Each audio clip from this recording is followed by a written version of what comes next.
السلام علیکم جی، کیا حال چال ہیں آپ سب لوگوں کے؟ میں امید کرتی ہوں کہ آپ سب بالکل ٹھیک ہوں گے، خیریت سے ہوں گے۔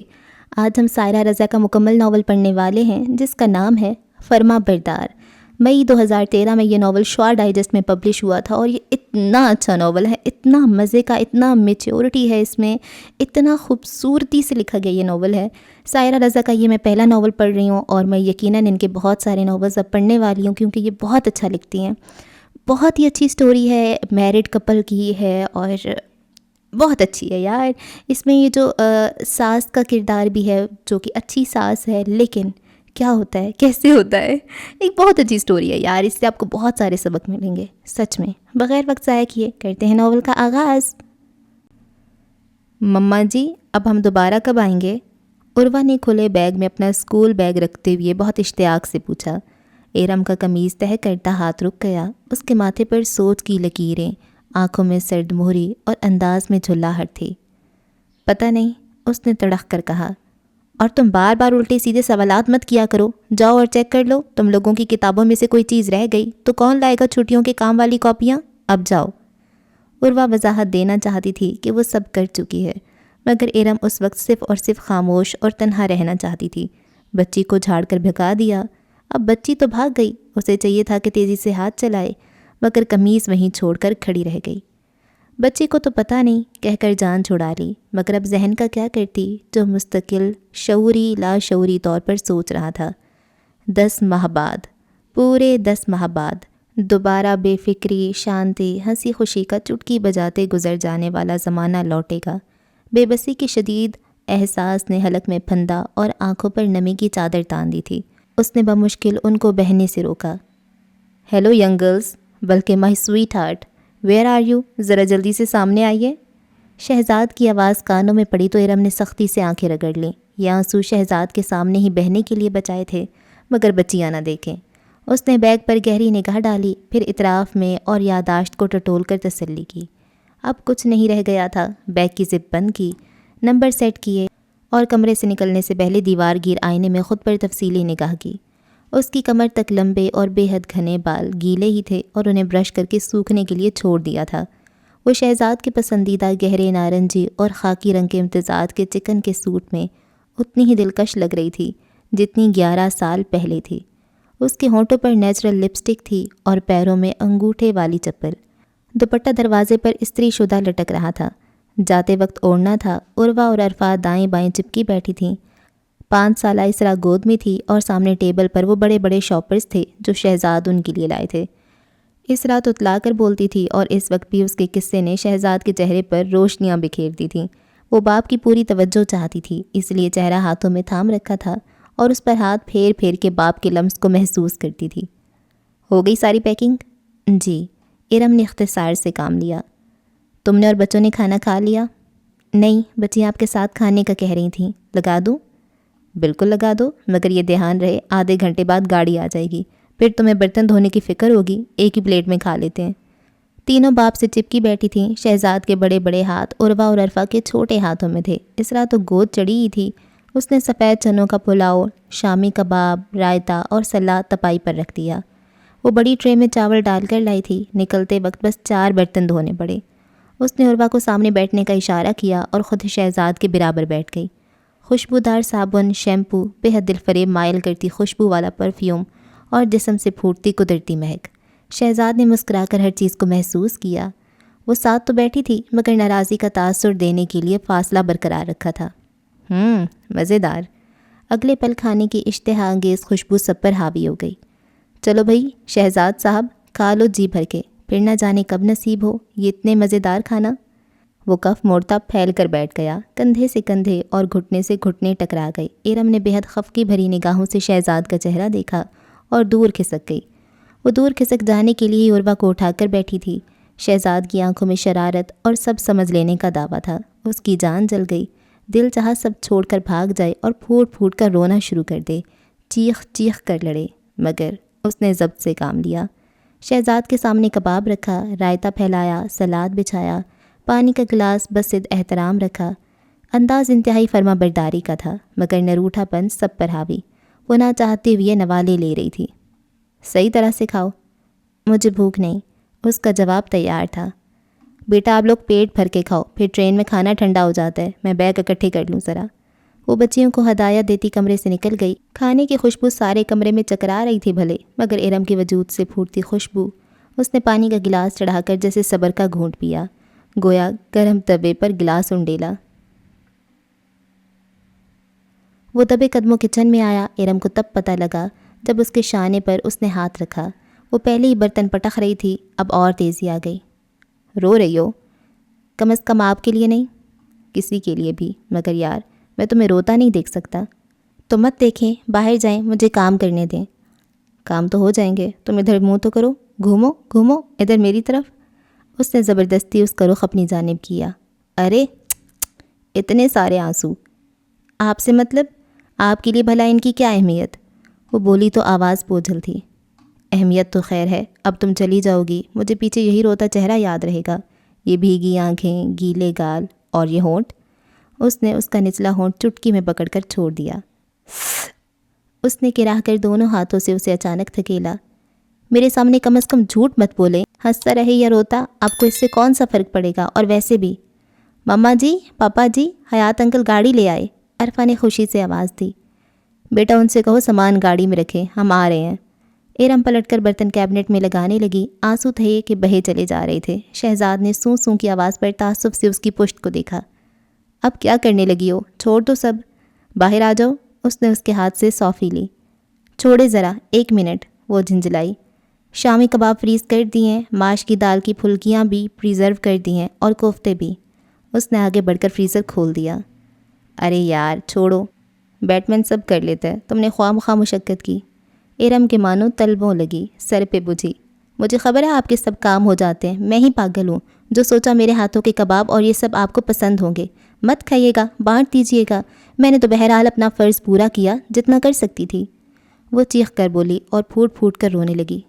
ارم یہ کیا بچپن ہے، بچیاں دیکھیں گی یار، کیا سوچیں گی وہ؟ شہزاد جھلا اٹھا۔ رات سے تم نے، بلکہ 3-4 دن سے تمہارا یہی موڈ ہے، اب تک تو تمہیں عادی ہو جانا چاہیے۔ ہاں جیسے آپ ہو چکے ہیں، آپ ہو سکتے ہیں، دل نہیں ہے، پتھر ہے اندر، بلکہ پتھر بھی نہیں، قطرہ قطرہ پانی سے سوراخ ہو جاتا ہے اس میں بھی، روبوٹ کی طرح مشین فٹ ہے اندر، جن میں ایک ہی پروگرام فیڈ کر دیا گیا ہے، اور میں پاگل مشین سے جذبات مانگ رہی ہوں، ڈھیٹ ہوں، بلکہ بغیرت کہیے، اپنے منہ سے کہتی ہوں کہ میں آپ کے بغیر نہیں رہ سکتی، مجھے آپ کے ساتھ رہنا ہے، ہر پل، صبح دوپہر شام، ہر پل۔ اس نے اپنی آواز گھونٹ لی، بقیہ کا جملہ دل میں دہرایا۔ اپنی نسوانی انا سب سے زیادہ عزیز تھی۔ اب بھلے سامنے شوہر تھا، محرم و ہمراز، مگر جب وہ اس کے روم روم سے جھلکتے محبت کے جذبے کو اندیکھا کر رہا تھا تو وہ کم از کم اپنا بھرم تو نہ کھوئے۔ بلا وجہ کا رونا ارم، تم جانتے بوجھتے مجھے اذیت دیتی ہو، اور خود کو۔ کون سی اذیت؟ آپ کو پتہ ہے اذیت کیا ہوتی ہے؟ وہ چیخی پڑی۔ میں جاتے سمے کچھ کریٹ نہیں کرنا چاہتا، ورنہ پھر… شہزاد نے جبڑے سختی سے بھینچے۔ اب اس کا موڈ خراب ہو چکا تھا۔ جب ایک بات طے شدہ ہے تو میں پھر یہی کہوں گا کہ تم مسلح پر بیٹھ کر ان کے مرنے کی دعا مانگو، یا پھر… شہزاد کا لہجہ زہریلا ہو گیا۔ کھانے میں کچھ ملا کر معاملہ نپٹا دو، وہ بے حد غصیلے انداز میں کہتا باہر نکلا۔ دروازہ اتنی زور سے مارا کہ وہ ہلتا رہ گیا۔ شہزاد! وہ اس کے پیچھے لپکنا چاہتی تھی، مگر پھر جیسے تھک کر کرسی پر گر گئی۔ اس نے ہونٹوں پر ہاتھ رکھ کر آواز روکی تھی، مگر آنسوؤں کو بہنے دیا۔ ویسے یہ معجزہ ہی ہوا کہ ٹرین بالکل ٹائم پر چل پڑی، نہ 1 منٹ آگے نہ 1 منٹ پیچھے۔ اگر اسی طرح چلی نا تو ہم صبح سویرے گھر میں ہوں گے۔ Thank God, home sweet home. اور دیکھو بچوں، سورج ہمارے ساتھ ساتھ بھاگ رہا ہے، ہمارا پیچھا کر رہا ہے کہ ہم کہاں جا رہے ہیں۔ نزت کی شوخ و شنگ آواز میں خوشی نے اور موسیقی بھر دی تھی۔ اس نے اپنا کدو جیسا موٹا گوگلو بچہ شوہر کی گود میں ڈال دیا تھا، اور اب عروا، عرفا اور اسرا کے ساتھ لگی ہوئی تھی۔ دریائے سندھ کب آئے گا نزت آنٹی؟ عرفا نے پوچھا۔ بس تھوڑی دیر میں، کوٹڑی گزرنے کے فوراً بعد ہم حیدرآباد پر اتریں گے، ربڑی خریدیں گے۔ پاپا جی نے منع کیا ہے، عروا کو ہدایت یاد تھی۔ پاپا جی پیچھے رہ گئے، اب ہم وہ کریں گے جو ہم چاہیں گے، سمجھے تم لوگ؟ نزت نے چلپلے پن سے ہاتھ چلائے۔ اور مما جی؟ عرفا نے برتھ پر آنکھوں پر ہاتھ رکھ کے لیٹی ماں کی طرف دھیان دیا۔ وہ کون سی یہاں بیٹھی ہیں، کہیں اور ہی پہنچی ہوئی ہیں، ان کی فکر آپ نہ کرو۔ ارم نے کوہنی کی آڑ سے دیکھا۔ نزت شہزاد کے دوست کی بیوی تھی۔ شادی کو 1.5 سال ہوا تھا، 6 ماہ کا پیارا سا بیٹا تھا۔ نصرت کی عمر فقط 20 برس تھی۔ اپنی عمر کے حساب سے وہ بہت چل پلی، شوخ و شنگ، لاپرواہ اور ہلے گلے کی شوقین تھی۔ ارم اور اس کا معاملہ بالکل الٹ تھا۔ نعمان اسے پاس بلا بلا کر تھک جاتا تھا، وہ مارے باندھے آ بھی جاتی تو اگلے ہی روز بھاگنے کو تیار۔ نعمان سے بہت محبت تھی، مگر ایسے ٹف ماحول میں رہنا اس کے بس سے باہر تھا۔ سخت باصول زندگی۔ لو فوجی صاحب تو صبح سویرے غائب، شام کو واپس، میں اکیلی۔ توبہ توبہ، دیواروں سے باتیں کرنا اچھا لگتا ہے؟ یہ رہائشی ایریا، یہ بیرک ہے۔ بیرک بس نام بدل دیا۔ خواہ مخواہ پکڑ کر میری شادی کر دی۔ میں نے بھی ہاں کر دی کہ بھئی ایک ہی گھر ہے، وہی دادو، وہی تایا، تائی، امی، ابا، سب سامنے تو چلو، بس نیچے سے اوپر کے پورشن میں جانا پڑے گا۔ مجھے تو کسی نے نہیں کہا تھا مجھے ساتھ کراچی جا کر رہنا ہوگا، میں وہیں سب کے ساتھ رہوں گی۔ تمہیں ملنا ہو تو گھر آ جایا کرو، مجھے نہیں بلوایا کرو ادھر، الو بولتے ہیں یہاں۔ نعمان سر پیٹ لیتا۔ لڑکیاں خواب دیکھتی ہیں ایسی آئیڈیل زندگی کے، تو انہی میں سے کسی سے کر لینی تھی۔ میرا تو کوئی خواب نہیں، میں وہیں رہوں گی سب کے ساتھ، تم چھٹیاں لے کر آیا کرو۔ نعمان کی ہزاروں منتوں اور بڑوں کے ترلوں کے بعد وہ بمشکل 15 دن رہ پاتی۔ یہ پہلی بار تھا کہ وہ 2.5 ماہ رہ پائی تھی۔ یہ تو میں ارم بھابھی اور اپنی منی فرینڈ کی وجہ سے رہ لی، ورنہ مجھے تو رونا آتا ہے۔ شہزاد بھائی، آپ بھابھی کو یہیں رکھ لیں، اس بہانے میری گرہستی بھی بچ جائے گی، نعمان نے ملتجی لہجے میں درخواست کی۔ سچ یہ جانتی ہے میں اس کے بغیر اور اب شاہان کے بغیر 1 منٹ نہیں رہ پاتا، مگر وہی ضد کی پکی، میں یہاں نہیں رہوں گی، مجھے گھر بھجواؤ۔ میں تو یہ تانا بھی نہیں مار سکتا کہ ماں باپ کے پلو سے بندھے رہنے کا شوق تھا تو شادی کیوں کی؟ یہ تائی اور تایا جی کے بغیر نہیں رہ پاتی، انہیں 2 دن نہ دیکھے تو دل ڈوبنے لگتا ہے، اور زور زبردستی کروں تو کیا شایان کا رونا ہے جو یہ روتی ہے؟ اور اس پر ستم میرے اپنے ابا کہتے ہیں جاؤ جا کر نوکری کرو، جب بچی کا دل نہیں لگتا تو زبردستی کیوں؟ اور ویسے بھی ہم شایان کے بغیر نہیں رہ سکتے، اور یہ ان سب کی شہ پر یہ سب کرتی ہے۔ وہ اپنے بال نوچ لیتا۔ غلط بندے سے وکالت کی امید کر رہے ہیں آپ نعمان بھائی، یہ آپ کی فیلنگز کو کب سمجھیں گے؟ ان کا تو اپنا 11 سال کا تنہا رہنے کا تجربہ ہے۔ ہاں آپ ان سے یہ ٹپ لیں کہ کسی بھی شے کو محسوس کیے بنا کیسے رہ سکتے ہیں، لیکن خیر آپ کے لیے خوشخبری یہ ہے کہ کچھ عرصہ مزید ان کے ساتھ رہے تو آپ بھی اثر پروف ہو جائیں گے، پھر نصرت یہاں رہے یا وہاں آپ کو کوئی فرق نہیں پڑے گا۔ نعمان ہنس پڑا۔ نصرت برے منہ بناتی رہی، پھر صرف شہزاد تھا جو چہرے پر اس مسکراہٹ سجائے خاموش تھا۔ وہ ارم کے کیے طنز کو بخوبی سمجھ رہا تھا، وہ جو اس نے زبان سے کہا اور وہ جو آنکھوں سے، اور وہ جو اس نے کبھی کہا نہیں، مگر اس کی روئیں روئیں چھلکتا تھا۔ اس کے وہم و گمان میں بھی نہیں تھا کہ نیٹی جیٹی جیسے بھرے پورے ٹریفک والے روڈ کے بالکل نیچے نیول کا ریزیڈینشل ایریا ہے، اور اتنے شور ہنگامے سے دور پرسکون، صاف ستھرا، چپا چپا نکھرا ستھرا۔ وہ گھوم گھوم کر سفید سفید دیواروں اور ہریالی کو دیکھتی رہی، پیچھے سمندر کی ہوائیں، ٹھنڈک، نمی، خوشبو۔ وہ اپنی فیملی کے ہمراہ نیٹی نیٹی کے پل پر یوں ہی ڈوبتا سورج دیکھنے آئی تھی، تبھی چھوٹی بھابھی چیخ مار کر کسی سے لپٹ گئیں۔ انہیں ان کے کالج کی دوست کوئی 12 سال بعد ملی تھی، وہ اپنے بچوں کے ہمراہ تھی۔ اگلے پل وہ سب گاڑی میں بھر کے اس دوست کے گھر روانہ ہوئے، وہیں قریبی نیوی ریزیڈینشل ایریا تھا۔ وہ سحر زدہ سی تھی، اس نے بارہا کہا مجھے تو کبھی اندازہ ہی نہ ہوا اتنے پولوشن والے روڈ کے پیچھے اتنا پیارا علاقہ ہے۔ اسے ہر چیز اچھی لگ رہی تھی اور وہ کسی اور کو بہت اچھی لگ رہی تھی۔ ہر گزرتا پل تاثر کو گہرا کر رہا تھا۔ بینڈ میں جکڑے گھنے سیاہ بال، گندمی رنگت پر حیرانی و خوشی کے رنگوں سے بھری سیاہ گھور آنکھیں، اس پر اس کی دراز کامتی، اور جب وہ ہنسی تو موتیوں کی قطار۔ بس کیپٹن شہزاد کے سینے سے دل نکل کر کب اس کے قدموں میں لوٹنیاں لگانے لگا خبر ہی نہ ہوئی۔ بیچ میں بس 2 دن تھے۔ بھابھی کی دوست دردانہ اپنے میاں دلاور اور اس کے میاں اپنے جونیئر کیپٹن شہزاد کے ہمراہ حاضر خدمت تھے۔ سب کچھ اتنا واضح اور خوشکن تھا، اور اس پر ارم کے چہرے پر پھیلتے رنگ۔ اس نے اس بے حد وجی کیپٹن کو اس روز دیکھا تھا، چوڑے شانے، منفرد انداز، دراز قد۔ سچی بات تو یہ تھی کہ اس نے زندگی میں پہلی بار کسی نیوی آفیسر کو مکمل یونیفارم میں اپنی آنکھوں سے دیکھا تھا۔ سر تاپا سفید لباس۔ وہ دردانہ کے بچوں کے ساتھ بیٹھا تھا اور تھوڑی تھوڑی دیر بعد اجازت طلب کرتا تھا، جو دلاور صاحب دیتے نہیں تھے۔ تم بھلے اپنے کام سے آئے ہو، مگر اب کھانا کھا کر جاؤ گے، دردانہ بھابھی نے حکم دیا۔ میں نے چینج تک نہیں کیا، اس نے اپنی الجھن بتائی۔ کھانا کھاتے وقت تم بھی میرے ٹیپو کی طرح گردن میں تولیہ لگا لینا، سمجھے؟ وہ ذرا اثر نہ لیتے ہوئے تیزی سے کھانا بنا رہی تھیں۔ ارم نے کن اکھیوں سے اسے کئی بار دیکھا تھا۔ وہ کیپٹن شہزاد کی طرح فیصلہ کن دل تو نہیں ہاری تھی، مگر یوں ہی چلتے پھرتے کیپٹن کا دھیان آنے پر دل کی دھڑکن تھوڑی مدھم، تھوڑی بےہنگم ضرور ہوئی تھی۔ رشتہ اتنا اچھا اور بے عیب تھا کہ امی تمام رسمی باتوں کو چھوڑ چھاڑ فوراً ہاں کر دینا چاہتی تھیں۔ فیصلے کا کلی اختیار کیپٹن کے پاس تھا، مگر آج ان کی والدہ کا پہلا اور آخری دورہ تھا۔ گھر بھر میں ایمرجنسی لاگو تھی۔ سب کے دماغوں میں کیپٹن کی والدہ کے حوالے سے مختلف خاکے بن اور بگڑ رہے تھے۔ جب وہ اتنا عالی شان دکھتا ہے تو اس کی ماں کیسی ہوں گی؟ کیپٹن کی سحر انگیز شخصیت کا فسون سب پر غالب تھا تو والدہ صاحبہ کو دیکھ کر سب کے منہ کھلے رہ گئے۔ وہ لمبے قد کی سانولی، بہت مرد مار ہاتھوں پیروں والی، کھچڑی بال، اس پر ہلکے سرمئی مردانہ سٹائل کے کرتے اور شلوار میں ملبوس، بے تاثر چہرے والی بزرگ خاتون تھیں۔ ارم کے گھر والوں نے انواع و اقسام کے کھانے میز پر چن دیے تھے۔ امی، بھابھی، اپیا سب ان کے آگے ڈونگے کرنے لگے۔ بیٹے نے ہاتھ اٹھا کر روک دیا۔ اماں اپنی پسند کا لیں گی۔ اب سب اماں کو دیکھ رہے تھے۔ وہ مہمان خصوصی تھیں، وہ شروع کریں تو آغاز ہو۔ اماں طاہرانہ نگاہوں سے میز کو جانچتی رہیں۔ بریانی، کڑاہی، کباب، کوفتے، کھیر، سلاد اور 3 طرح کے رائتے اچار۔ اماں نے ہاتھ پر روٹی رکھی، روٹی پر کوفتہ، کوفتے پر چن کر پیاز اور چنگیر کی تلاش میں نگاہ دوڑائی۔ اپیا نے چنگیر لا کر دی تو ڈائننگ ٹیبل سے اٹھ کر سامنے آرائشی تخت پر چوکڑی مار کر بیٹھ گئیں۔ مجھے مگے میں پانی دینا اور بعد میں کھیر، بس۔ ادھر سارے گھر والے ارے ارے کرتے رہ گئے۔ وہ ان کے اگلے سانس کے آنے تک کھانے سے فارغ۔ بھابھی نے کھیر کا ڈونگا رکھا تو وہ کافی زیادہ مقدار میں نکالی اور مزے سے کھائی۔ آپ سب اطمینان سے کھائیے، اماں ایسی ہی کھاتی ہیں۔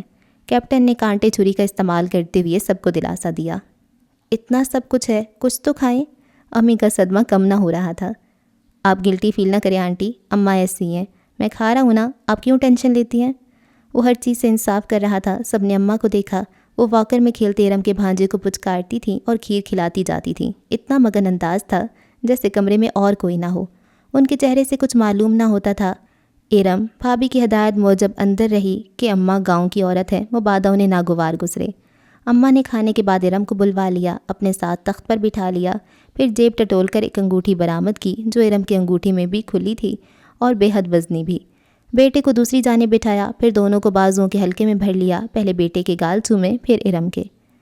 مبارک ہو بہن، آپ کی بیٹی میری نونھ بن گئی۔ امی، بھیا، بھابھی جو منگنی کا دن، تاریخ، رسم و رواج ایسے ویسے سوچ رہے تھے، حق دک تھے۔ پکی تاریخ ابھی بتا دیں، میں نے بری بھی بنانی ہے، آپ اپنا صلاح مشورہ کر لو، میں تب تک نماز پڑھ لوں۔ کدھر ہے میری جوتی؟ اماں نے پیر نیچے لٹکائے۔ شہزاد تیزی سے نیچے جھکا، اپنے ہاتھوں سے جوتا چڑھایا، پھر ہاتھ پکڑ کے اٹھاتے ہوئے بھابھی کو اشارہ کیا کہ انہیں وضو کرا دیں۔ اماں اندر چلی گئیں۔ شہزاد بھائیوں کے ساتھ اب چائے سے شغل کر رہا تھا۔ ارم پہنچ کی بیٹھی تھی۔ وہ دزدیدہ نگاہوں سے شہزاد کو دیکھ لیتی تھی جو گہری براؤن پینٹ پر بسکٹی شرٹ کے ساتھ دل کے اندر گھستا جا رہا تھا۔ یہ اتنا خوبصورت لمبا مرد اللہ نے اسے بس ایک نظر بھر کے دیکھ لینے کے بعد ہی دے دیا تھا، بنا مانگے، روئے تڑپے بنا۔ محض سانس بھرنے کے وقفے میں اسے اتنا خوبصورت خواب تعبیر بنا کے رب نے دے دیا۔ اب وہ زندگی میں اور کیا مانگے اور کیوں مانگے؟ اس نے اپنی گیلی ہتھیلی سختی سے بند کر لی۔ انگوٹھی گر جانے کا خدشہ بھی تھا۔ اس نے یہ تو جان لیا تھا کہ وہ شہزاد کی پسند سے اس کی زندگی میں شامل ہوئی ہے، مگر وہ پسندیدگی اتنی زیادہ ہوگی اس کا اندازہ نہیں تھا۔ خلوت کے لمحات میں اسے اپنی باہوں کے گھیرے میں بھر کر وہ جب اپنی وارفتگی کے قصے سناتا تو ارم کے لیے پہلو بچانا مشکل ہو جاتا۔ وہ مرد تھا اور اظہار میں بے شرم، اور وہ عورت تھی لاج کی ماری۔ محبت کی اس بارش نے اسے ہرا بھرا کر دیا۔ عورت فطرتاً شرمیلی ہوتی ہے، اسے خود سے تو کیا اظہار کرنا تھا، وہ اس کی بےتابیوں سے گھبرا جاتی، دامن بچاتی، اور وہ اسے مسلسل اکساتا کہ وہ بھی کچھ کہے، مگر وہ کچھ نہیں کہنا چاہتی تھی۔ اس نے اپنی ساری توانائی سننے میں وقف کر دی تھی۔ اس کا من تنگ پڑ جاتا اگر وہ خود سے کچھ کہنا شروع کر دیتی، اور یہی غلطی ہو گئی۔ وہ لاکھ ہمت پیدا کر کے بھی کبھی بتا نہیں سکی کہ وہ کیپٹن شہزاد نے اسے سب کچھ دے دیا۔ بدلے میں اس کی فقط ایک خواہش یا شرط، کچھ بھی کہیں، تھی کہ میری ماں کا خیال رکھنا، وہ ہمارے ساتھ رہیں گی ہمیشہ تا حیات۔ تم سے محبت چادر کی طرح اوڑھ رکھی ہے، چادر پھٹ سکتی ہے، اتر سکتی ہے، مگر میں زندہ رہوں گا۔ ماں کی محبت عشق ہے جو خون میں دوڑتا ہے، اس میں کمی بیشی ہوئی تو کھڑا نہیں رہ سکوں گا۔ تم صرف میرا سب کچھ لے لینا، بدلے میں بس میری ماں سے محبت، احترام، فرما برداری، اور کچھ نہیں۔ اور یہ کوئی اتنی مشکل فرمائش نہیں تھی۔ ارم کو خود اپنی ماں سے بہت محبت تھی، دنیا کی واحد، خالص، بے ریا، بے لوث محبت۔ اماں بظاہر جتنی سخت، دو ٹوک اور مشکل نظر آتی تھیں، وہ اتنی ہی بے ضرر عورت تھیں، سیدھی سادھی، کم گو، دعائیں دینے والی، شکر ادا کرنے والی۔ ارم نے ان کی خاک خدمت کرنی تھی۔ وہ بے حد کارگزار تھیں، ان کی موجودگی کا پتہ تک نہ چلتا۔ پاک صاف نہانے گھستیں تو بدن کا جوڑا دھو کر نکلتیں، تہجد کے وقت اٹھتیں تو فجر تک قرآن وظیفے پڑھتی رہتیں، اپنی چائے کا مگ، ایک پراٹھا، تھوڑا سا سالن برتن دھو کر رکھے ہوئے۔ ارم کے لیے ان کا کوئی حکم، کوئی فیصلہ کچھ نہیں تھا۔ وہ تیار ہو کر نکلتی تو ان کی آنکھوں میں توصیف ابھر آتی، بیٹھے بیٹھے پھونکے مارتیں۔ ارم کے لیے زندگی واقعی جنت تھی، اور شہزاد کے لیے بھی، مگر بے حد سادہ دیہاتی نظر آنے والی اماں بہت زیادہ قابل بچوں کی ماں تھیں۔ شہزاد کے سب سے بڑے بھائی بہزاد اعلیٰ فوجی آفیسر تھے اور ان کی بیگم کالج کی پرنسپل۔ اعتزاز ملک سے باہر تھے، ان کی بیگم انگریز تھیں، وہ 5 سال بعد چکر لگا پاتے۔ 2 بہنیں تھیں، ایک کراچی میں اور دوسری وہیں گاؤں کے پاس بیائی ہوئی تھی، فوجی کالج میں پڑھاتی تھی، اس کے 2 بچے تھے۔ وہ 4 بہن بھائی اوپر تلے کے تھے۔ شہزاد کا دیکھ کی گھر چن والا معاملہ تھا، وہ اپنے بڑے بھتیجے سے فقط 4 سال بڑا تھا۔ والد کے انتقال کے بعد بہن بھائی اپنی زندگیوں میں مگن تھے۔ وہ ڈرنے والا بچہ ہر وقت ماں کا پلو تھامے پیچھے پیچھے رہتا، یہاں تک کہ اماں نہانے جاتی تو دروازے کے پاس پیڑھا رکھ کے بیٹھ جاتا۔ اماں مجھ سے باتیں کرتی رہو۔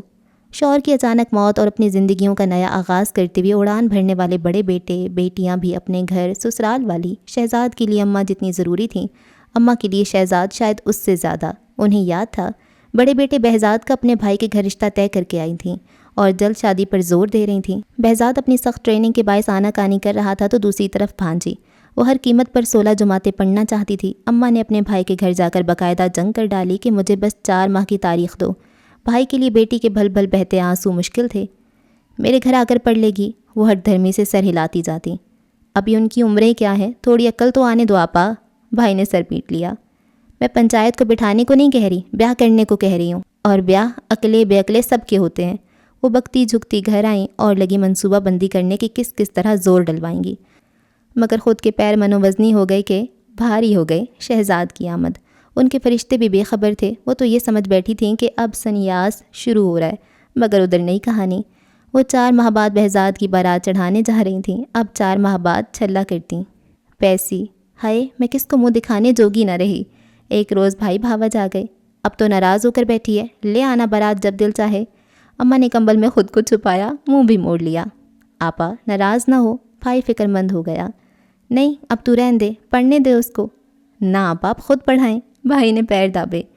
نہ میں نے کوئی اسکول کھول رکھا ہے، جو پڑھانا پڑھوانا اپنے گھر سے کرواؤ۔ شہزاد کے ابا نے سچ جھوٹ ملا کر انہیں بھیجا۔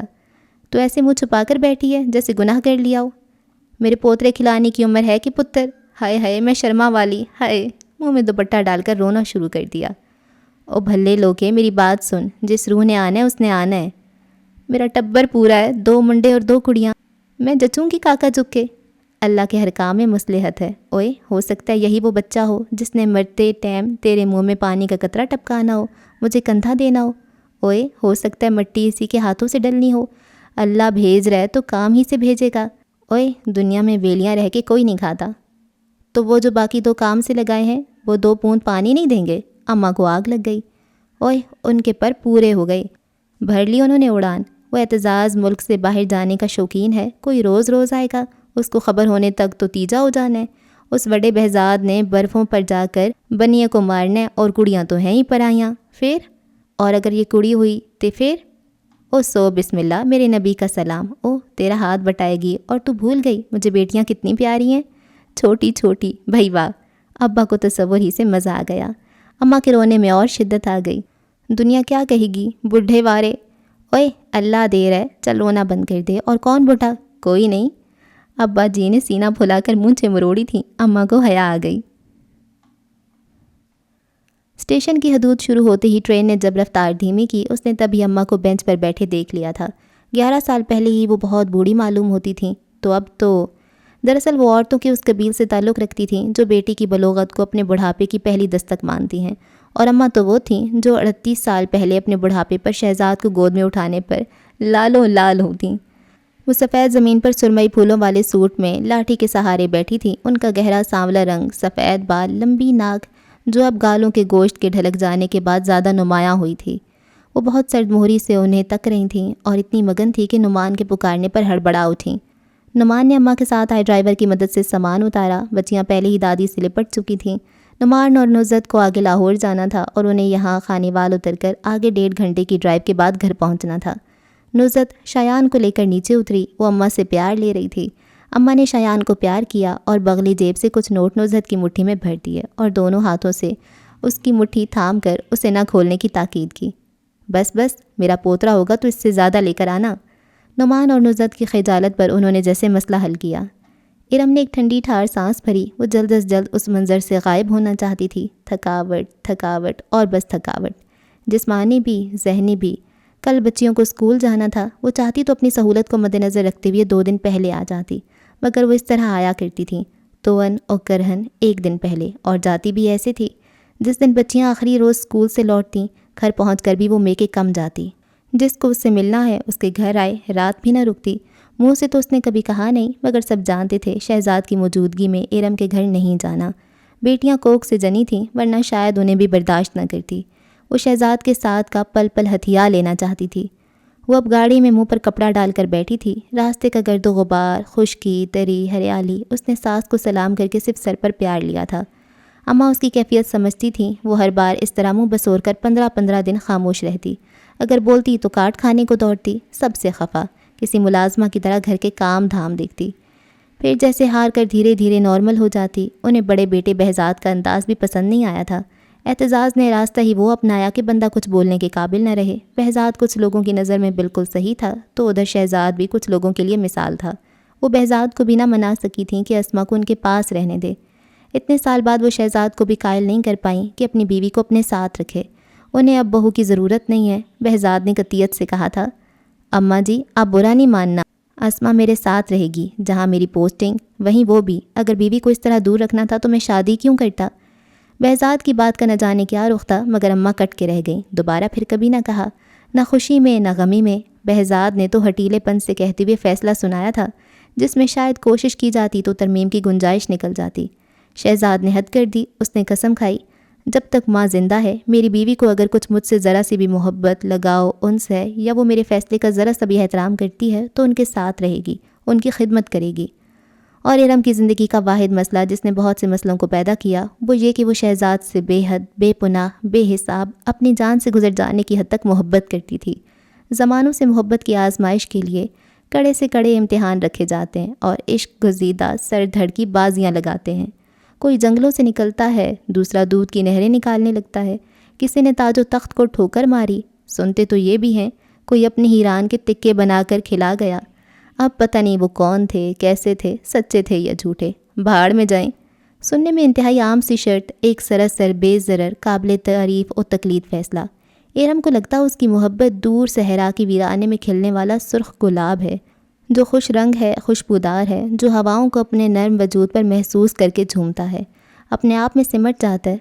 مگر توصیف کے 2 بول قدردانوں کی ایک نگاہ التفات کا پیاسا ہے، جو اپنی ساری خوبروئی سمیت ایک دن دم توڑ دے گا، اور کسی کو کانوں کان خبر بھی نہ ہوگی۔ اور شہزاد نے کہا تھا، اگر ارم کو اس سے ذرا سا بھی لگاؤ ہے تو اگر تم مجھ سے پیار کرتی ہو تو، اگر میرے کہے کا مان رکھو تو۔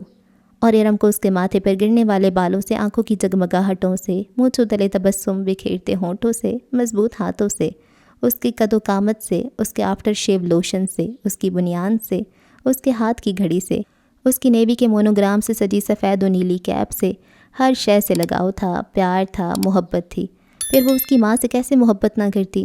اسے ان سے بھی پیار ہو گیا تھا، مگر اس پیار کا خراج اس کے دل پر بڑھئی کے رندے کی طرح زور زور سے چلتا تھا۔ اس نے اپنی آنکھوں سے، اپنے ہر عمل سے شہزاد کو بتانا چاہا تھا کہ وہ اس کے بغیر نہیں رہ سکتی۔ نہیں کہا تو منہ سے نہ کہا، وہ سب سمجھتا تھا۔ لیکن دنیا کا سب سے جلدی چبایا جانے والا کھانا قسم ہے، جس کا ہضم بہت مشکل، لیکن وہ نیلے پانیوں کا باسی تھا، اور اس رہائش کی پہلی شرط مضبوط قوت ارادی تھی۔ شروع میں وہ ارم کے ساتھ کراچی میں رہنے لگیں، مگر وہ کھلے دیہاتی ماحول کی باسی یہاں نچڑ کر رہ گئیں۔ شہزاد پہلے انہیں بلاتا تو وہ اکیلے گھر کا کہہ کر ٹال دیتی کہ میں سارا دن کیا کروں گی، تو ووٹی لے آ۔ اب ووٹی آ گئی تو بھی ان کا دل نہیں لگتا تھا۔ دل لگانے کو سال بعد عربا آ گئی تو وہ کافی حد تک بہل گئیں، مگر مسئلہ دوسرا تھا۔ سمندر کی جانب سے آتی ہوائیں ان کی ہڈیوں کو جیسے ہتھوڑے مارتیں۔ انہیں یہاں کا موسم راس نہ آتا، موسم سے جان بچاتی تو دوسرا مسئلہ زیادہ توجہ طلب تھا۔ مجھے یہاں کا پانی راس نہیں، اصل گندم نہیں ہے، سبزیوں میں ذائقہ نہیں۔ ارم پوری توجہ سے کھانا بھونتی، مگر انہیں یہاں آتے ہی قبض کی شکایت ہو جاتی، یا پھر بے تحاشا دست، گیس، تیزابیت، درد، ڈکاریں اور الٹیاں۔ شہزاد کے جسم سے جان نکل جاتی، اس کے ہاتھ پیر پھول جاتے، ساری قوت ارادی ہوا ہو جاتی۔ ارم نے دیکھا وہ رو رہا ہوتا۔ اماں کو ڈرپ لگی دیکھ کر تو انوگرہن اماں کو گھر لے کر جاتے تو اگلے دن بھلی چنگی۔ چھوٹی نند نئی ڈگری کالج میں جب لیکچرر کی حیثیت سے تعینات ہوئی تو اس کے لیے 2 بچوں کے ساتھ اماں کے لیے وقت نکالنا مشکل تھا۔ شہزاد کے لیے بار بار چھٹی لے کر آنا ایک مسئلہ، دوسرے اماں عروہ کے بغیر نہیں رہ پاتی۔ انہیں اپنی یہ پوتی دنیا جہاں سے پیاری تھی۔ بہزاد کے بچوں کا شیر خوارگی اور بعد میں لڑک پن کا زمانہ وہ صحیح طور نہیں دیکھ پائیں کہ وہ ان دنوں کوئٹہ میں تعینات تھا۔ اعتزاز کا اکلوتا بیٹا وہیں لندن میں تھا۔ کراچی والی بڑی بیٹی کے بچے اپنے ددحال سے مانوس تھے، چھوٹی کے 2 بیٹے تھے۔ پہلے وہ کراچی آ کر قبض و دست سے لڑتیں اور گاؤں جا کر آرام پاتیں۔ اب یہ ہوا کہ گاؤں جا کر عروہ کی یاد میں زار زار روتیں اور اتنا بیمار پڑ جاتیں کہ ایک بار شہزاد ایمرجنسی میں جہاز میں بیٹھ کر عروہ کو ملانے لے گیا۔ عروہ حاضر، بیماری غائب۔ معمولی بات بہت بڑا مسئلہ بن گئی، بے حد پیچیدہ، حل طلب، اور شہزاد نے حل نکال لیا۔ ارم اماں کے ساتھ گاؤں میں رہے گی، بس ختم، دی اینڈ، اور کوئی لفظ نہیں۔ روز روز کی چیخ چیخ اور شہزاد کی بے حد پریشانی دیکھ کر ارم بھی فوری علاج کے طور پر گاؤں آ گئی۔ اسے یقین تھا کہ شہزاد اس کے بغیر نہیں رہ پائے گا، 2 مہینے یا 6 مہینے یا حد سے حد سال، مگر یہاں 11 سال گزر گئے۔ اماں جب کراچی میں بیمار پڑا کرتی، ان کی حالت دیکھ کر عیادت کرنے والے آنکھوں آنکھوں میں کہتے بچنا مشکل ہے، مگر اماں بچتی رہتیں، اور آج تک ماشاءاللہ چلتے ہاتھ پیروں کے ساتھ بیٹی کی فرما برداری اور بہو کی تابعداری اور زمانے کی واہ واہ کے مزے لوٹ رہی تھیں۔ ارم نے ان 11 سالوں میں تمام حربے آزما کر دیکھ لیے، ہنس کر، رو کر، لاڈ سے، انداز سے باور کرایا کہ وہ یہاں نہیں رہ سکتی۔ اس نے سچے جھوٹے بہانے بنائے۔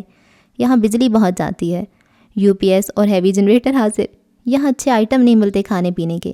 شہزاد 6 ماہ کا سامان بھر جاتا، چاکلیٹس، نوڈلز، جوسز، تیار کھانے، مسالہ جات، بچوں کے لیے اعلیٰ برانڈ کی چیزیں۔ ڈرائیور کے ہمراہ گاڑی رکھتی، ہر کام کے لیے کل وقتی ملازمہ تو اماں نے ہمیشہ رکھی تھی۔ یہاں اسکول اچھے نہیں ہیں۔ ارم کے ہاتھ ترک کا پتہ لگ گیا۔ کیوں، کیا ہو گیا؟ ابھی نئی عمارت بنی ہے اور نئے ٹیچرز بھی آئے ہیں۔ وہ کیا خاک پڑھائیں گی؟ ہماری بچیاں پیچھے رہ جائیں گی، کیا بن سکیں گی وہ اس جگہ پر؟ یار میری بات سنو، کرنے والی بات کرو۔ اس کے مصنوعی خوف زدہ گھمبیر لہجے پر وہ بہت تحمل سے بولا۔ بہزاد بھائی کرنل تک پہنچ گئے، انیسہ اسی اسکول سے پڑھ کر کالج کی پرنسپل بن گئی۔ میں تمہارے سامنے ہوں، ہماری بچیاں کیسے پیچھے رہیں گی؟ وہ اور زمانہ تھا، اس وقت استاد اچھے تھے۔ ارم جلبلا گئی۔ کوئی نہیں، استاد تو اب بھی وہی ہیں، وہ میرے ماسٹر جی الہ یار، کیا استاد ہیں یار۔ بڈھے کھوسٹ ہو گئے وہ، اب کیا خاک پڑھائیں گے؟ پاگل ہو تم جانے من، اب تو بلکہ وہ زیادہ کاریگر ہو گئے ہیں۔ ہمارے زمانے میں تو وہ نئے نئے بھرتی ہوئے تھے، خود بھی سیکھنے کے مرحلے میں تھے، اب تو وقت کی بھٹی میں تپ تپ کر کندن بن گئی۔ میں تو کہوں گا میری بچیاں خوش نصیب ہیں جو ان سے پڑھ رہی ہیں۔ وہ استاد کی محبت میں سرشار منطق بھی ڈھونڈ کے ہی لایا تھا۔ اس کی منطقی بات پر ارم دانت پیس کر رہ گئی۔ تو ریٹائر ہونے والے ہیں وہ، شاید اسی برس۔ اوہ ویری سیڈ۔ وہ اٹھ کر بیٹھ گیا۔ یار دیکھو ذرا تم، مجھے صحیح طرح نام تو یاد نہیں، کوئی بوڑھے سندھی ایکٹر تھے، اسکول ٹیچر بھی، شاید نور محمد لاشاری ان کا نام تھا۔ ریٹائر ہونے پر بولے، جب پڑھانا آیا تو اگلوں نے کہا اب تم کام کرنے کے قابل نہیں ہو۔ ان کے لہجے کا تعصب آج تک یاد ہے۔ میں تو کہتا ہوں ٹیچر کو کبھی ریٹائر نہیں کرنا چاہیے، وہ تو پرانے چاول کی طرح ہوتا ہے، خوشبودار، نکھرا نکھرا۔ کیوں؟ ارم کا سر پیٹ لینے کو چاہا تھا۔ اس نے عیب ڈھونڈا، اگلے نے مدثرائی میں پل کھڑے کر دیے۔ لیکن بات ارم کی کافی حد تک درست تھی۔ عروہ کے پنجم جماعت میں جاتے ہی گھنٹہ بھر کی مسافت پر قائم فوجی اسکول میں اس کا داخلہ ہو گیا۔ ڈرائیور لاتا لے جاتا، بچیاں خوش۔ یہ پوائنٹ بھی گیا، ارم کو کھلی چھوٹ تھی، جب جہاں دل چاہے شاپنگ کے لیے چلی جائے، خود وہ بھی جب آتا اسے خوب گھماتا پھراتا۔ اگر میں کسی عالم دین سے فتویٰ لوں کہ میں اپنے میاں کے ساتھ رہنا چاہتی ہوں تو؟ اس نے ایک بار یوں ہی سرسری سا چھیڑا۔ ارے میری جان، وہ جھوم گیا، اپنے بازوؤں میں کس لیا۔ عالم دین کو کہو گی، کبھی ہم سے تو کہا نہیں، ادھر میری طرف دیکھو، اور اتنے روکھے لہجے سے کیوں؟ یہ پلکیں اٹھاؤ، تھوڑے جذبے تو بھرو۔ وہ بات کو اپنے مطلب پر لے گیا۔ ارم باقی کے جملے بھول گئی۔ وہ دونوں نارمل طور پر ساتھ ساتھ رہتے تو شاید ارم بھی 11 سال گزر جانے پر روزمرہ کے معمول کے مطابق آ جاتی، مگر اس دوری نے اسے اندر ہی اندر گھائل کر دیا تھا۔ 11 سال میں محبت بڑھتی تو ہے، مگر اس کی حالت پرسکون ندی کی طرح ہوتی ہے۔ لیکن ارم کے اندر شوریدہ لہریں تھیں، اسے اپنا آپ لہروں کی طرح لگتا جو پوری طاقت سے ساحل سے ٹکراتی ہیں، مگر ناکام لوٹ جانا ان کا مقدر ہوتا ہے۔ شہزاد کے لیے اس کی محبت طوفانی لہروں کی طرح تھی جو بہت غضبناکی سے ساحل کی طرف بڑھتی ہیں، مگر پتہ نہیں کیوں ساحل پر آ کر دم توڑ دیتی تھیں۔ وہ اپنے دل کو ٹٹولتی تو صاف تھا کہ اسے ہرگز اماں کے ساتھ رہنا یا ان کی خدمت پر کوئی اعتراض نہ تھا، مگر اس کی قیمت شہزاد سے دوری۔ عید، شب برات، سالگرہ، وہ ہر روز اس کے لیے سنگھار کرنا چاہتی۔ وہ اس کا محبوب تھا اور محبوب کی جانب سے سراہے جانے کی خواہش میں وہ ادمری ہو گئی تھی۔ اسے وہم ہو گیا کہ شہزاد کے دل میں اب اس کی محبت نہیں رہی، وہ بدل گیا ہے، اس کے اندر وہ تڑپ نہیں ہے جو اسے اندر ہی اندر کھا رہی ہے۔ اس نے شادی کی سالگرہ پر دماغ کے لاکھ سمجھانے پر بھی دل کے مانتے ہوئے اسے فون کیا۔ آپ کچھ نہیں بولیے گا شہزاد؟ اس کی آواز میں نمی تھی، لڑکھڑاہٹ تھی۔ میں کچھ بولنا چاہتی ہوں۔ اس کے گالوں سے آنسو تار کی صورت گر رہے تھے، اس کی آواز تھرا رہی تھی۔ آپ کو آج میرے پاس ہونا چاہیے تھا، مجھے اب اپنی خوش نصیبی سے کوئی امید نہیں۔ اس کے الفاظ ٹوٹ رہے تھے۔ آپ کی کھائی قسم کو نبھانے میں اندر سے ٹوٹ گئی ہوں، کرچی کرچی، میرے ہاتھ لہو لوہان ہو گئے شہزاد۔ بس بہت ہے خواب، مگر خواب سے ہی کیا ہوگا؟ ہمارے بیچ جو حائل ہے وہ حقیقت ہے، یہ جاگتی ہے تو پھر دیر تک جگاتی ہے۔ میرے وجود میں سوئی ہوئی جو وحشت ہے، وفا سرشت ہوں، دوری میں بھی محبت ہے، اکیلے رہنے میں لیکن بڑی اذیت ہے، اکیلے رہنے میں لیکن بڑی اذیت ہے شہزاد۔ وہ پھوٹ پھوٹ کر رو دی، سب کی تنابیں چھوٹ گئی تھیں، وہ بے دم ہو کر ڈھہ گئی۔ اس نے عجب خود اذیتی کے عالم میں رات نہ جانے کیا، کیوں اور کیسے کہہ دیا تھا، مگر اب جو ہوش میں آ کر دیکھا، سامنے شہزاد تھا۔ رات 2 بجے اس کی کال اٹینڈ کرنے کے بعد وہ ایک پل سو نہیں پایا تھا۔ صبح 6 بجے والی ڈائیو پکڑی اور اب وہ اس کے سامنے تھا۔ اس کی شیو معمول سے بڑی ہوئی تھی اور آنکھیں بے حد سرخ۔ میں جانتا ہوں جانے شہزاد، اکیلے رہنے میں لیکن بڑی اذیت ہے۔ اذیت کا لفظ چھوٹا ہے، بلکہ ایسا کوئی لفظ ہی نہیں جو ہماری کیفیت کو بتا سکے۔ اس نے ارم کے حیران چہرے کو اپنے ہاتھوں کے پیالے میں بھر لیا۔ تم بہادر ہو، کم از کم کہہ تو دیا۔ میں بزدل ہوں، کم ظرف ہوں یا کیا ہوں، کہہ نہیں سکتا میری جان۔ ارم کا وجود پتے کی طرح ہل رہا تھا۔ اس نے شہزاد کی آنکھوں میں نمی دیکھی تھی۔ وہ بہت بوڑھی ہو گئی ہیں، لاغر، نحیف، میں انہیں بے آسرا نہیں چھوڑ سکتا۔ میں ان سے بے پناہ محبت کرتا ہوں اور تم سے بھی، مگر فرق یہ ہے کہ میری محبت جواب ہے اس محبت کا جو انہوں نے مجھ سے کی، یہ خراج ہے۔ میں نے تم سے محبت کی تو تم سے اس کا خراج مانگا، میں ان سے نہیں مانگ سکتا۔ لوگ میری تعریفیں کرتے ہیں، مثالیں دیتے ہیں، یار میں نے کیا کیا؟ کچھ بھی تو نہیں، بس بیوی بچے ماں کی دل جوئی کے لیے ان کے پاس رکھ چھوڑے ہیں۔ یہ ڈگری لے کر اللہ کی حضور جاؤں تو دھکے مار کے نکالا جاؤں، یہ تو ایک رات کے گیلے بستر کو بدلنے کا بدل بھی نہیں۔ میں کہاں کا احسار کر رہا ہوں؟ کچھ بھی نہیں۔ ہاں احساس ہوا، ساری رات سوچتا رہا ہوں، شاید تم سے زیادتی ہو گئی، معاف کر دو۔ پہلے میں نے خود غرضی کا مظاہرہ کرتے ہوئے فیصلہ کیا تھا، میں اب فیصلے کا اختیار تمہیں دیتا ہوں۔ نہ جانے کس جملے نے، سوچ نے شہزاد کے آنسوؤں کو من مانی کی اجازت دے دی تھی۔ اس نے ارم کو بازوؤں میں بھینچ لیا، وہ کپ کپا رہی تھی، ارم کے بال اور شہزاد کا شانہ بھیگ بھیگ گیا۔ کسی کے حصے میں گھر آیا یا دکان آئی، میں گھر میں سب سے چھوٹا تھا، میرے حصے میں ماں آئی، اور شہزاد کو دل و جان سے تقسیم میں اپنا حصہ پسند آیا تھا، اسے یہی چاہیے تھا۔ میری بس یہی ایک دعا رہ گئی ہے، تم سے وہ بھی پوری نہیں ہوتی۔ اماں اب کپ کپا کر ٹھہر ٹھہر کر بولتی تھیں، آواز میں لڑکھڑاہٹ بھی پیدا ہو گئی تھی۔ اماں میں اب اور کیا کہتی؟ ارم نے ناکام لہجے میں کہا۔ بیٹا سکھ ہوتا ہے، بیٹیاں بہت پیاری ہیں، پھولوں ورگی، مگر اپنی ساری خوشبو لے جاتی ہیں، کیاری خالی کر دیتی ہیں، بوٹا وہیں کا وہیں رہتا ہے، پھول توڑ کے اگلے لے جاتے ہیں، اب خالی ہرے ہرے کو پانی تو چاہتے نہ چاہتے دے دیتے ہیں، مگر نظر بھر کے دیکھتے نہیں۔ بیٹا تنے کی طرح ہوتا ہے، کھڑا رہتا ہے، سوکھ بھی جائے تو چھت پر ڈالنے کے کام آتا ہے، لینٹر ہوتا ہے لینٹر۔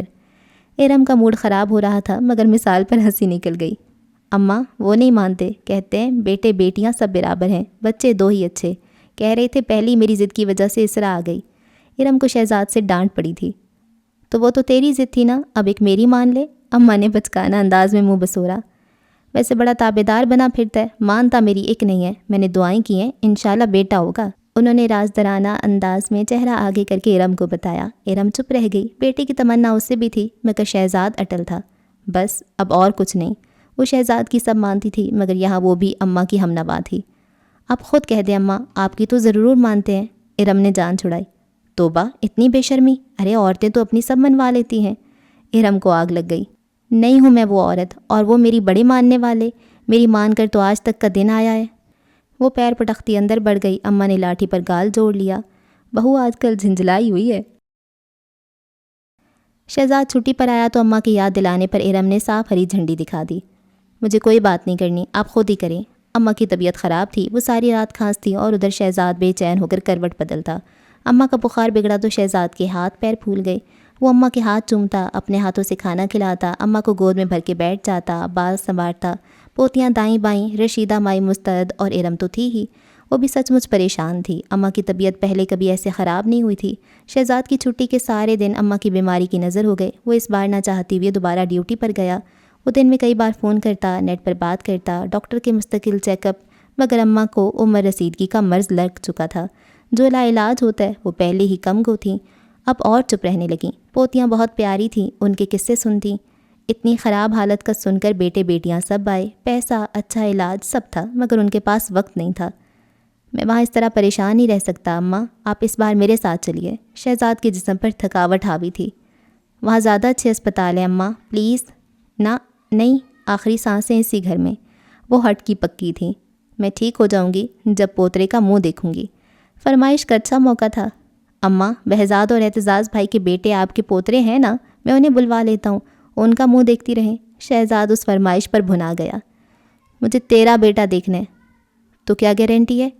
گارنٹی تو تیری بھی نہیں تھی، پتہ نہیں کہاں سے منہ چک کے آ گیا۔ ایسی خواہ مخواہ، اماں نے جل کر کہا۔ شہزاد کی ہنسی نکل گئی۔ مجھے پانی پلانے کے لیے بھیجا ہے نا اللہ نے۔ صحیح کہتے تھے تیرے ابا جی، اللہ بخشے، تو نے مٹی ڈالنی ہے نا۔ اماں کے انداز دل توڑ دینے کے بعد اب پچکارنے کا سا تھا۔ اماں، شہزاد کا اگلا سانس رک گیا۔ وہ پیروں کے پاس بیٹھا تھا، اپنے ہونٹ تلووں پر رکھ دیے۔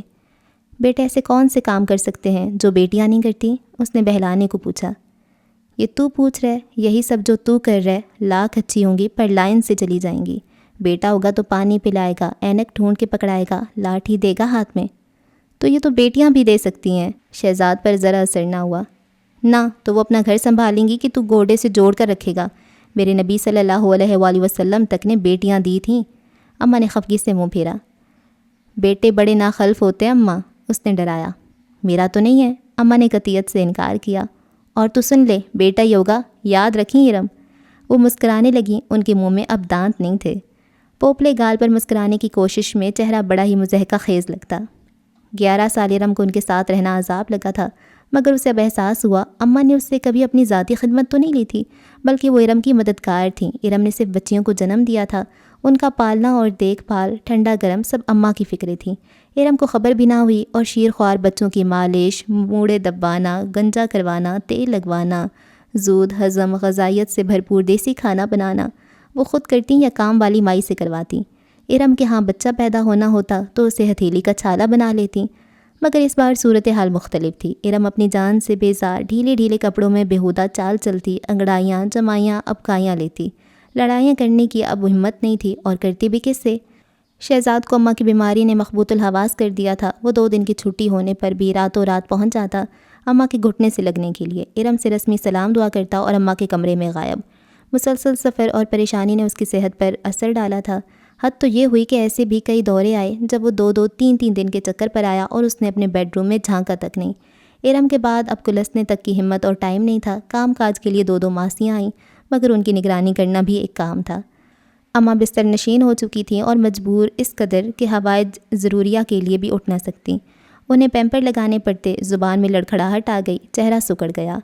بہزاد بھائی نے کل وقتی تربیت یافتہ نرس اچھے پیکج کے ساتھ بھیج دی، مگر نرس صرف مشین کی طرح کام کرتی اور اماں جذبوں کی طلب کرتی تھیں۔ ارم کو ان حالوں میں ویسے بھی ہر شے بری لگتی تھی۔ اسے کھانے کی، پینے کی، پھولوں تک کی مہک سے الٹی آتی تھی، اور اماں کے کمرے میں جانے سے تو یوں لگتا جیسے کوئی منہ کے راستے ہاتھ ڈال کر اس کا دل، جگر، گردے سب نکال لینا چاہتا ہو۔ اماں کے کراہنے اور کبھی کبھار اونچا رونے کی آواز پر اگر وہ اندر داخل ہونا چاہتی تو وہ اشارے سے باہر جانے کو کہتی۔ نرس کپڑے بدلواتی، وضو کرواتی، وہ اشارے سے نماز و وظائف وغیرہ پڑھتی۔ ارم کا تصور کر کے پھونکے مارتی۔ پوتا ہوگا میرے شہزاد جیسا، سونا منڈا، دیکھیں۔ وہ اکثر یہی گردان کرتی۔ اولاد پیسے والی تھی، دوائیاں، ڈاکٹرز، نرسیں، تمام طبی سہولیات میسر تھیں، مگر وہ دن بدن تنزلی کی جانب مائل تھیں۔ میرے اللہ، اپنے منہ سے موت کی دعا نہیں کرنی چاہیے، میں موت نہیں مانگ رہی، بس تو اگلوں کو آزمائش سے بچا لے۔ ارم آخری دنوں کے رت جگہ سے گزر رہی تھی۔ وہ ساری رات کمر پر ہاتھ دھرے ٹہلتی اور اماں کی فریادیں سنتی۔ ارم زندگی کو خوش آمدید کہنے کے لیے جاگتی تھی اور اماں الوداع مانگنے کے لیے۔ وہ مرض الموت میں گرفتار ہو چکی تھی۔ فرشتہ دروازے پر نشان لگا گیا تھا اور سب نے یہ دیکھ بھی لیا تھا، مگر شہزاد کا کیا کرتے جو دیوانہ ہو رہا تھا۔ دھاگا ٹوٹ چکا تھا اور سروں کو لاکھ سختی تھامے رہو، موتی ایک ایک کر کے گر جاتے ہیں۔ تا وقتی کا خالی دھاگا ہاتھ میں رہ جائے، اور خالی دھاگا آخر کب تک ہاتھ میں رہ سکتا ہے؟ چھوٹ جاتا ہے ایسے کہ انگلیاں خود ہی مسل مسل کر نیچے گرا دیتی ہیں، مگر شہزاد کو لگتا وہ دوبارہ گانٹھ جوڑ لے گا۔ وہ اچھے صابن سے منہ دھلواتا، سر میں تیل ڈال کر 4 تنکوں کو سنوارنے لگتا، چٹکتی ہوئی سیاہی مائل پنڈلیوں پر ساری رات تیل کی مالش کرتا۔ وہ نرس کے ہاتھ سے مایا خوراک لے کر اپنے ہاتھوں سے کھلاتا۔ وہ ذائقے کو ناپسند کرتے ہوئے انکاری ہوتی تو 1 چمچ میں 1 چمچ آپ والا کھیل کھیل کے ویسے ہی بہلاتا اور کھلاتا جیسے وہ کبھی بچپن میں کیا کرتی تھی۔ وہ بہت حلیم، خاموش، باوقار عورت رہی تھیں۔ پتہ نہیں کیوں بچوں کی طرح چیخیں مارنے لگتیں اور روتیں۔ وقت پورا ہو جائے تو بچہ ماں کے پیٹ میں سر پٹکنے لگتا ہے۔ ان کا وقت پورا ہو چکا تھا۔ وہ واپسی کے سفر کے لیے اسٹیشن پر کھڑی تھیں، بس گاڑی کچھ لیٹ تھی اور انتظار اب بس سے باہر تھا۔ وہ کبھی سنبھل جاتیں، اشارے سے نمازیں پڑھتیں، ٹوٹے پھوٹے لفظوں میں کوئی بہت پرانا قصہ بیان کرتیں جسے سمجھنا کافی مشکل ہوتا، مگر شہزاد پوری دلچسپی اور ذوق و شوق سے ہم وطن گوش رہتا۔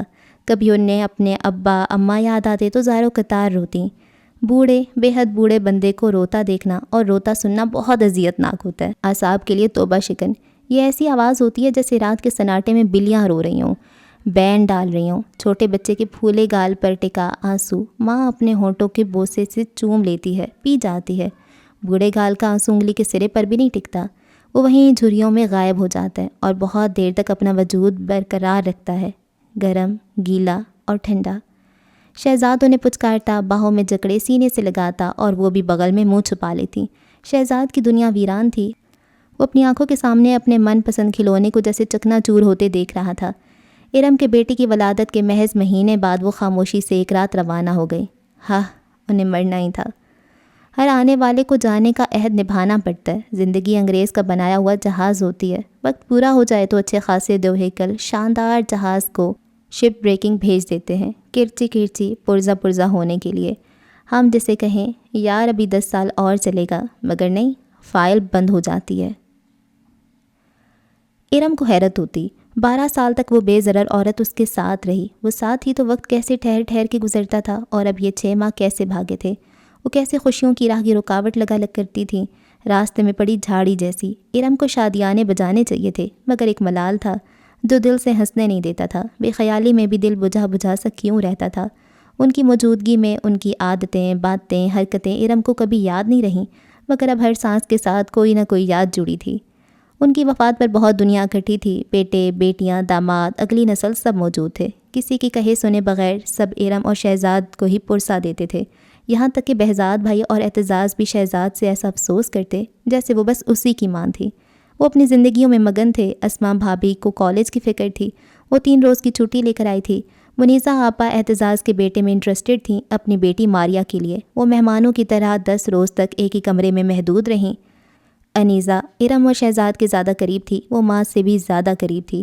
اسے وقفے سے ہال اٹھتے تو شہزاد سے لپٹ جاتی، اور شہزاد کی حالت بہت تباہ تھی۔ وہ بچوں کی طرح اکڑوں بیٹھ کر سر پر ہاتھ مار مار کے روتا اور اماں اماں کی صدا لگاتا۔ ان کے زیر استعمال اشیاء سے لپٹ جاتا، قبر کو بوسے دیتا۔ اس کے اختیار میں ہوتا تو مٹی کی ڈھیری کو ٹھوکر مار کر اپنی اماں کو باہر نکال لیتا۔ وہ اپنے بچپن سے لے کر ان کی وفات تک کے نہ جانے کون سے قصے نکال لیتا۔ تب، جب، کب، سارا دن لوگوں کی ڈھارس اسے مضبوط رکھتی۔ راتوں کو اٹھ کے بیٹھ جاتا اور وہ عرفہ کو باہوں میں بھر کے زاروں قطار روتا۔ 10ویں کے بعد اعتزاز بھائی کراچی منیزہ کی طرف چلے گئے۔ بہزاد بھائی چشمے گٹیشو سے چمکانے کے بعد دور خلاؤں میں تکتے ہوئے شہزاد کے کندھے کو تھپتھپاتے ہوئے بی بریو، بی پریکٹیکل کہتے ہوئے رخصت ہو گئے۔ اللہ کی بہت سی نعمتوں میں سے ایک نعمت صبر بھی ہوتی ہے۔ مرنے والوں پر صبر آ جاتا ہے۔ دنیا اپنے اندر مقناطیس سے زیادہ کشش رکھتی ہے، یہ اپنی طرف کھینچ لیتی ہے۔ وہ اپنے گھر لوٹ آئی، اس کا خوابوں جیسا سفید، سرخ، سبز سجا گھر۔ ساحل کی طرف سے آتی مست ہوائیں، ملنے والے اس کے صبر کو سراہتے، ہمت کی داد دیتے۔ اس کا مشکل وقت بھی کٹا۔ وہ خالی نگاہوں سے کہنے والوں کے چہرے تکتی۔ کوئی صبر، ہمت مشکل نہیں، یہ محبت تھی جو اسے شہزاد سے، اپنے محبوب سے، اپنے شوہر سے تھی، اور اس کے شوہر کو اپنی ماں سے محبت تھی۔ لوگ ان دونوں کی مدح سرائی کرتے اور بہت سے ثواب اور صلے کی خوشخبری سناتے۔ ارم کو خود پر حیرت ہوتی، اسے وہ سب مل گیا تھا جس کے لیے وہ تڑپتی، روتی اور لڑتی تھی۔ پھر بھی وہ خوش نہیں تھی۔ 12 سال تک تصور کی آنکھ سے من پسند منظر تخلیق کرتی اور خوش رہتی، اب عملی تعبیر سامنے تھی تو دل ناخوش تھا۔ دل نے بہت کچھ سوچنا شروع کر دیا۔ اماں کو بہرحال مر ہی جانا تھا۔ وہ کبھی کبھار شہزاد سے آنکھ نہ ملا پاتی۔ یہ سوچتا ہوگا میں اب اس کی ماں کے مر جانے کے بعد خوش ہوں، لوگ اس کی اعلیٰ ظرفی کی تعریف کرتے، اسے بہت اجر ملے گا۔ ارم سوچتی، بہزاد، اعتزاز اور دنیا کے دوسرے بہت سے بیٹے اولادیں اپنے والدین کے حقوق سے نظر چرائے مزے سے کامیاب زندگی گزارتے ہیں، انہیں بے یار و مددگار چھوڑ دیتے ہیں اولڈ ہوم میں، اور خود بھی بہت مطمئن زندگی گزارتے ہیں، بہت اچھی، قابل رشک۔ اسے کون سا صلہ ملے گا اور کب ملے گا؟ اس نے صلے کی تمنا کب کی تھی؟ اسے اپنی تعریفیں بھی نہیں سننی تھیں، اس نے تو بس صبر کیا تھا، خود پر جبر کیا تھا۔ اسے آخر کیسا صلہ مل سکتا ہے؟ نو عمری کا جوش و جنون ٹھہرنے لگا تھا، جذبے سرد ہونے لگے تھے، ان پر راکھ کی تہ جمنے لگی تھی۔ شہزاد مطمئن تھا کہ اس نے ماں کو راضی رکھا، وہ اسے دعائیں دیتی دنیا سے رخصت ہوئی، لیکن وہ عورت جو اس کی بیوی تھی، کیا اس کے لیے اس کا کوئی فرض نہ تھا؟ کیا اس کے حقوق نہ تھے؟ شوہر کی قربت کوئی ناجائز یا غیر فطری خواہش تو نہ تھی؟ اس کا حق تھا، روز حشر اس کا بھی تو انصاف ہوگا، پھر پتہ نہیں کون سا پلڑا بھاری ہوگا۔ کراچی آ کر اپنے من پسند لائف سٹائل کو سیٹ کرنے کی مصروفیت، بچوں کے اسکول، شہزاد کے ساتھ ہر جگہ شرکت، میلہ، دوست، بازار، پارک، کھانا پینا، چھوٹا بچہ، بے حد مصروفیت میں جب کوئی اس کے 12 سال جو کا ذکر کرتا اور صلے کا اعلان کرتا، وہ ہمیشہ کھو جاتی۔ کیسا صلہ؟ کب ملے گا؟ مرنے کے بعد؟ جنت؟ انعام؟ کیا کیا بلا۔ احمد 1 برس کا ہو گیا تھا، 3 بیٹیوں کے بعد بیٹا اس کی خواہش تھا، مگر شہزاد کے منع کر دینے پر وہ اپنی خواہش سے دستبردار ہو گئی تھی۔ وہ صرف اماں کی خواہش، ضد اور دعاؤں کے بعد ان کی زندگی کا حصہ بنا تھا۔ ارم کو اپنی تینوں بیٹیاں پیاری تھیں، اور وہ بڑی ہونے کے باعث عرفہ کی ادائیں اور باتیں، اسرا، چھوٹو، لاڈو۔ احمد زندگی میں آیا تو اسے لگا اسے صرف اسی سے پیار ہے۔ وہ طوطا لگتا جس میں اس کی جان بند تھی۔ اس نے بہت نارمل طریقے سے بچیوں کو پالا تھا، مگر احمد کے معاملے میں کچھ جنونی تھی۔ گرا تو نہیں، کھاتا کیوں نہیں، رویا کیوں، گود میں چڑھا کر رکھتی، کسی دوسرے پر اعتبار کم کرتی۔ ہر گزرتا پل اس کے دل میں احمد کی محبت کو بھرتا جا رہا تھا۔ دوسری طرف شہزاد کا پیار زیادہ تر بیٹیوں کے لیے تھا، مگر احمد کو وہ اپنی ماں کی دعا مانتا۔ میری ماں کی دعا کا نتیجہ ہے۔ ارم سوچتی، یہی تو نہیں ہے وہ صلہ، اجر، بدل۔ احمد بہت چھوٹا تھا، اتنے چھوٹے بچے ماں ہی کے نزدیک ہوتے ہیں، مگر احمد کا التفات کچھ اور طرح کا تھا۔ وہ سال بھر کا بچہ تھا، پاؤں پاؤں چلتا اور کچھ جدوجہد کر کے پلنگ سے اتر جایا کرتا۔ شہزاد اور تینوں بچیاں اس کی توجہ کی منتظر رہتی، مگر وہ ہر وقت اپنی ماں کی طرف ملتفت رہتا۔ اتنے چھوٹے بچے سے ماں ہی کے نزدیک ہوتے ہیں، مگر احمد کا انداز کچھ الگ، چونکاتا ہوا تھا۔ اول تو وہ ماں سے ایک پل کے لیے بھی الگ نہ ہوتا، گود میں چڑھنے کی ضد تو کرتا، مگر اس کی یہ خواہش ہوتی کہ ماں نظروں کے سامنے رہے۔ ایک شانت، خاموش، بے ضرر بچہ۔ ارم کو اس کے تحمل پر حیرت ہوتی۔ وہ ماں کی تھوڑی چباتا، اس کی انگلیاں چومتا۔ چھوٹے بچے کسی کی بھی گود میں جا کر ماں کی طرف ہی ہاتھ بڑھاتے ہیں، رو کر، ضد کر کے، چلا کر، مگر وہ بے حد رحم طلب انداز میں اس کی طرف دیکھتا۔ انداز اتنا پیچارگی آمیز ہوتا کہ لینے والا خود احساس جرم میں مبتلا ہو جاتا کہ بچہ ماں کی گود میں ہی رہے۔ دوسری طرف وہ کسی بھی معاملے میں ضدی نہیں تھا، جس طرح رکھو رہے گا، مگر ماں کے نزدیک۔ چلتی پھرتی، سوتی جاگتی، مگر اسے ماں اپنے پاس نظر آنی چاہیے۔ صبح 4 بجے کا وقت تھا، وہ روز اسی وقت جاگ جاتا۔ اسے بھوک لگ رہی تھی، مگر وہ رو رو کر گلا نہیں پھاڑ رہا تھا۔ وہ بہت متحمل مزاج ہے، اس کی آنکھیں اندھیرے سے مانوس ہیں، وہ ہیولے کھود سکتا ہے۔ یہ گہری نیند کا وقت ہے، یا تو نیک جاگ رہے ہیں یا بد۔ وہ بد تو ہرگز نہیں، ہاں نیکی کی تمیز ابھی نہیں رکھتا۔ گوشت کا لوتھڑا، زبان ضروری تو ہے، مگر نہ ہو تو رکاوٹ نہیں۔ بعض باتیں زبان سے ادا تھوڑی کی جاتی ہیں۔ اسے ماں کو جگانا ہے، مگر وہ روتا ہے تو ماں پریشان ہو جاتی ہے۔ اس نے اس بات کو محسوس کر لیا ہے، بول کر کیسے کہے؟ ہاں مگر ہے نا ایک طریقہ۔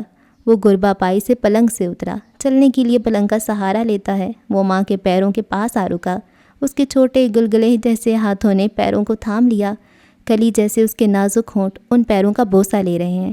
اس کی قامت پلنگ کی اونچائی برابر ہے، اس کے گال تلووں سے چپکے ہیں، پوت کے پاؤں پالنے ہی میں نظر آ جاتے ہیں۔ اس نے چہرہ ارم کا چرایا اور عادتیں باپ کی۔ وہ شہزاد کا بیٹا ہے اور ماں کے پیروں کے بوسے سے لطف اٹھاتا ہے۔ اسے ابھی ماں کہنا نہیں آیا، مگر اس نے ماں کو سمجھ ضرور لیا ہے۔ شہزاد کی فرما برداری حیرت کے ساتھ غصہ لاتی تھی، احمد کی فرما برداری حیرت کے ساتھ حیرت اور پھر خوشی لاتی ہے۔ وہ شہزاد کا بیٹا ہے تو پھر ایسا ہی ہونا چاہیے، شہزاد کا بیٹا ایسا ہی ہو سکتا ہے۔ باپ پہ پوت، نسل پہ گھوڑا، بہت نہیں تو تھوڑا تھوڑا۔ ارم کی سوچوں کی پرواز ماضی سے سفر کرتی مستقبل تک بڑھی۔ اچھا یا برا، صحیح یا غلط، مگر گزر گیا۔ اس کا بیٹا اس کے لیے ساری دنیا سے بڑھ کر تھا اور بیٹے کے لیے یقیناً وہ، لیکن وہ اس اہمیت اور محبت پر خود غرضی کا لیبل کبھی نہیں لگوائے گی۔ وہ بیٹے کی اس بے اندازہ محبت پر فخر کرے گی، شان سے غرور بھی، وہ اس سے لطف اندوز بھی ہوگی، لیکن وہ بیٹے کو باپ کے چلن کو اختیار کرنے سے روکنا جانتی ہے۔ وہ اسے محبت کی تقسیم کا درست طریقہ بتائے گی۔ محبت اندھا ہونے کا نام نہیں، محبت کو دونوں آنکھوں میں ہونا چاہیے تاکہ چہار اطراف کا منظر نمایاں ہو۔ محبت کی بٹی ایک آنکھ کو نہ ڈھکے کہ صرف ایک پہلو اجاگر ہو، بند آنکھ کے اس سرے سے کچھ بھی ہو رہا ہو پتہ ہی نہ چلے۔ وہ اپنے بیٹے کو محبت میں توازن سکھائے گی، وہ اسے اس روش پر چلنا سکھائے گی کہ وہ اس کی صحیح تقسیم کر سکے۔ باپ کی طرح ماں کے حقوق میں اس قدر اندھا ہونے نہیں دے گی کہ وہ کسی کومل جذبات والی نو عمر لڑکی کے جذبات کو رونتا چلا جائے۔ ظاہر سی بات ہے، جو اپنا سب کچھ چھوڑ کر صرف اسی کے لیے چلی آئے گی وہی اس پر زیادہ حق رکھے گی۔ ماں کا حق ختم نہیں ہوگا، لیکن بیاہ کے آنے والی کے تمام حقوق کی ذمہ داری اب اس پر زیادہ ہوگی۔ وہ اسے خود سے محبت کرنے سے نہیں روکے گی، وہ اس کا خوب لطف اٹھائے گی، اس پر اکڑے گی بھی، مگر اس حد تک جہاں سے اس آنے والی کومل لڑکی کے حقوق شروع ہوتے ہیں۔ وہ اگر اپنی ماں پر جان نثار کرنا چاہتا ہے تو اپنے آپ کوشش کرے۔ مذہب ایک رات کے بستر بدلنے کی بھرپائی کی جواب دہی کرتا ہے، تو وہی مذہب یہ بھی تو کہتا ہے کہ ماں کی خدمت بیٹے کی ذمہ داری ہے۔ بہو اپنے شوہر کی محبت و اطاعت میں اگر کرتی ہے تو ماں بیٹے کو احسان مند ہونا چاہیے تاکہ وہ انہیں خوش رکھنے کے لیے اپنی جوانی اور خواب کو جدائی اور بے کلی کے عذاب میں جھلسا دے۔ وہ اپنے بیٹے کو محبت کرنے کا صحیح طریقہ بتائے گی، محبت کی تقسیم کا صحیح فارمولہ وہ اسے اندھا دھند محبت سے روکے گی، ماں کی محبت سے بھی اور بیوی کی محبت سے بھی۔ اچھا جی، یہ ناول ہو گیا کمپلیٹ، اور بہت ہی اچھا ناول تھا، اور ایک بہت ہی عمدہ رائٹنگ تھی، بہت ہی میچیور ناول تھا، اور اس میں جو سبق تھا وہ بھی بہت کمال کا تھا۔ اور جب آپ پورا ناول پڑھ رہے ہوتے تو آپ کو لگتا ہے کہ ہاں شہزاد ٹھیک ہی ہے، اس کی اماں بھی اچھی ہے، صحیح ہے، لیکن جب آپ اینڈ تک پہنچتے ہیں نا کہ جو اس نے خدمت کی ہے، جو اس نے جدائی کاٹی ہے، تو چاہے وہ جتنے بھی سال رہی ہے، لیکن اس کے جو قیمتی سال تھے وہ تو ختم ہو گئے۔ اب جذبات تو سرد پڑ گئے ہیں، ان پہ تہہ چڑھ گئی ہے گرد کی۔ اب کیا؟ اب اس کو نہیں چاہیے اپنا ہسبینڈ، اب وہ بیزی ہو گئی ہے اپنے بچوں میں ویسے بھی۔ تو خیر یہ ایک دونوں طرفہ کا ہوتا ہے، اور یہ ہمارے اسپیشلی پاکستان میں تو یہ ہمیشہ کنفیوزڈ رہا جاتا ہے، اور لڑکیاں کہتی ہیں کہ ہم اپنے ہسبینڈ کے ساتھ رہیں گی، ہسبینڈ کہتے ہیں پھر میری ماں کہاں جائے گی، میرے ماں کے ساتھ رہو۔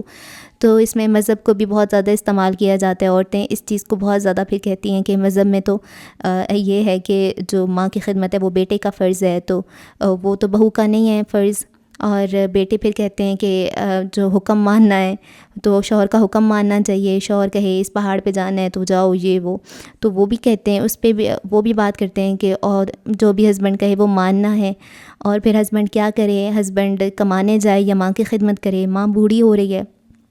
تو یہ بہت ظاہری بات ہے، دنیا ہے، آزمائش ہے، آسان تھوڑی ہے، امتحان ہے نا، امتحان دینے کے بعد ہی جنت ملنی ہے، جہنم ملنی ہے، تو بس یہ آزمائش ہے آپ کی۔ جو کہتے ہیں نا شادی کے بعد عورت بہت مشکل میں آ جاتی ہے، اس پہ بہت زیادہ آزمائشیں آتی ہیں، صبر کرنا ہوتا ہے، برداشت کرنا ہوتا ہے، تو یہ ساتھ ہسبینڈ پہ بھی اب ذمہ داری ڈبل ہو گئی ہے، اس کو ایک پوری فیملی کو الگ سے ٹیکل کرنا ہے، ان کا خیال رکھنا ہے، اور ساتھ اپنی اماں ابا ان کا بھی احترام اور وہ ساری چیزیں ہوتی ہیں۔ تو یہ ایک بہت ہی ایسا ٹاپک ہے، اگر کسی عورت سے پوچھا جائے، بڑی عورت سے عمر کی، جس کے بیٹا بہو ہیں، تو وہ تو کہے گی کہ بیٹے بہو ہوں پاس رہنے چاہیے، بیٹا جاب کرے واپس آئے تو بہو اور پوتے پوتیاں میرے ساتھ رہیں، وہ اس کے لیے ہوگا۔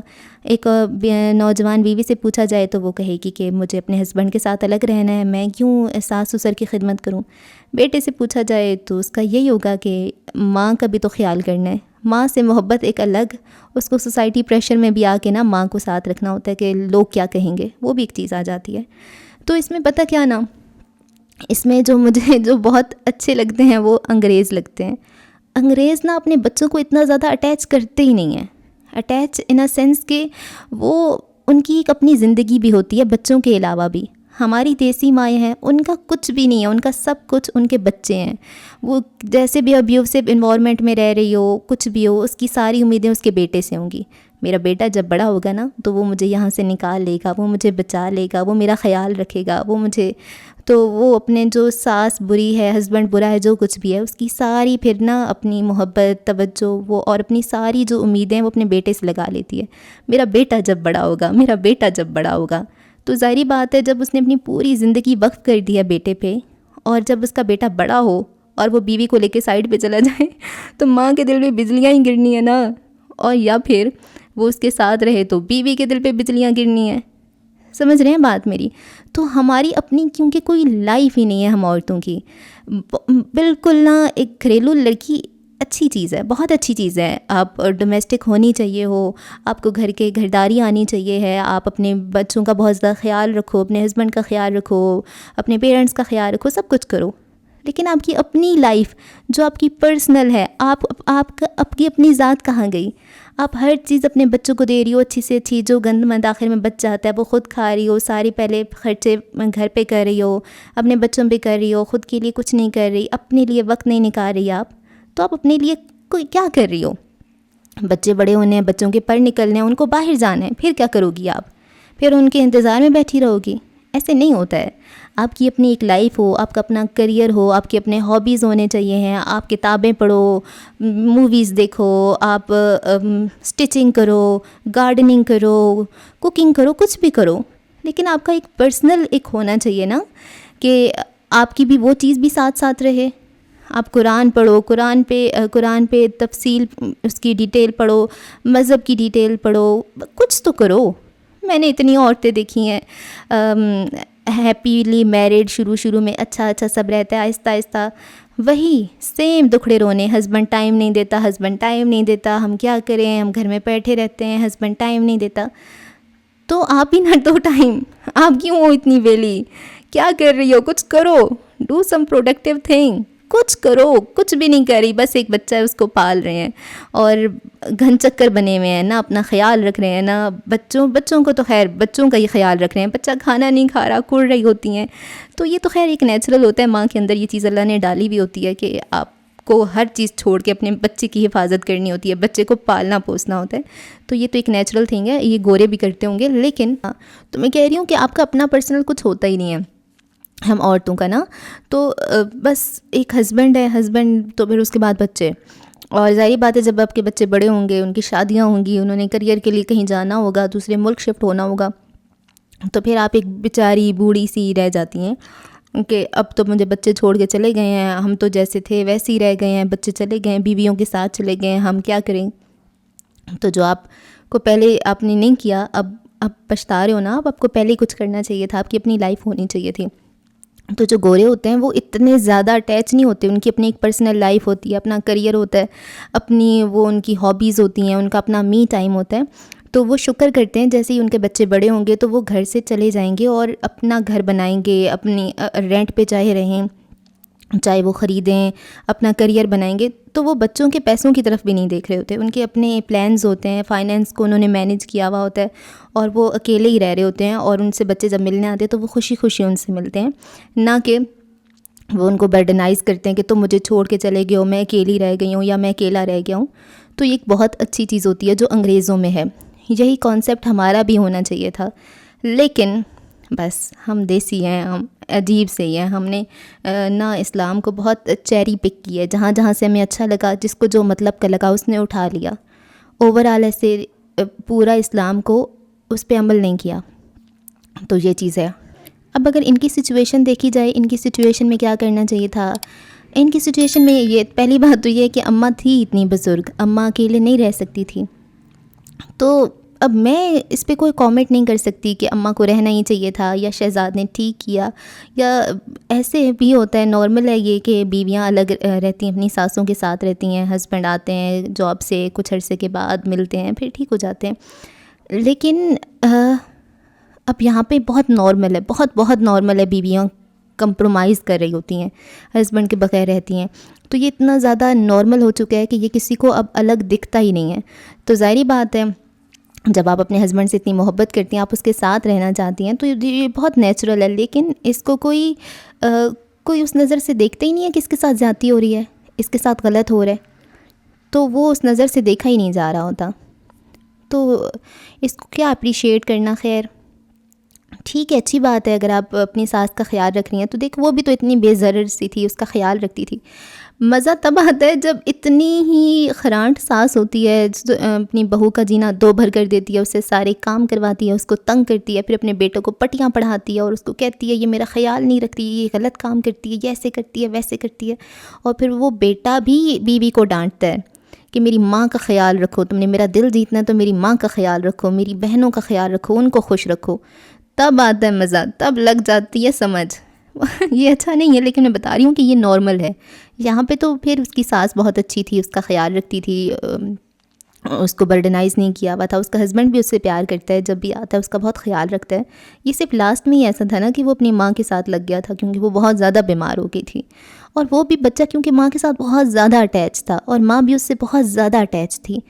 تو یہ میں کہہ رہی ہوں کہ اتنی جو ایکسٹریم ہے نا اٹیچمنٹ، وہ نہیں ہونی چاہیے۔ محبت، احترام سب ہونا چاہیے، لیکن اتنی زیادہ اٹیچمنٹ، اور بہت سی مائیں اپنے بچے کو شیئر کر ہی نہیں سکتی، مطلب جیسی ان کی شادی ہوتی ہے ان کو لگتا ہے بیٹا ان کے ہاتھ سے نکل گیا، وہ جس پہ انہوں نے اپنی پوری زندگی اتنی محنت کی ہوئی ہے، اس پہ سب ساری امیدیں ٹکی ہیں، وہی دوسری عورت لے اڑی، تو ان کو وہ دوسری جو بہو ہے وہ دشمن نظر آنے لگ جاتی ہے۔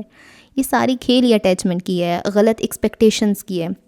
اب یہاں پہ یہ بہت اچھے سے کہہ رہی ہوتی ہے کہ اس کا بیٹا بہت اس سے پیار کرتا ہے، اس کا بالکل خیال رکھتا ہے، تنگ بھی نہیں کرتا ماں کو، لیکن وہ اس چیز پہ فخر کرے گی، شان سے غرور بھی، وہ سے لطف اندوز بھی ہوگی، لیکن وہ بیٹے کو باپ کے چلن کو اختیار کرنے سے روکنا جانتی ہے۔